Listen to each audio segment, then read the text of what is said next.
I will show you how to archive a folder with WinRAR on Windows 11. So I have this folder right here and I thought why not to create a tutorial about this, maybe I will help somebody. So what you have to do in order to compress it, to compress a folder, to archive a folder with WinRAR, you have to select it, or if you have multiple folders, you have to make sure you will select them all, okay? And after you select the folders which you want to archive, right click on one of the folders, select WinRAR from here and add to archive, alright? What you have to do now at archive name, you have to give it a name. As an example, let's name it, I don't know, archive folder. This will be the name, point array, very important, point array, alright? And at archive format you'll find here RAR and zip. Make sure you will leave the RAR format marked because it's much better than the zip format, alright? And it's also default selected. Now compression method, you have to select best for the best quality, and once you select that, at archiving options you'll find also create solid archive, and basically these settings will help you if you have multiples, I don't know, files inside that folder. They may be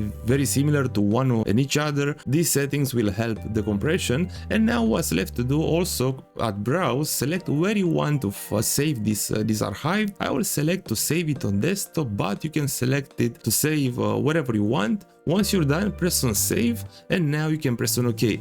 And right now my folder with all my PNGs are being archived, and I have the compression file right here. So this is how to compress a folder, how to archive a folder with WinRAR on Windows 11.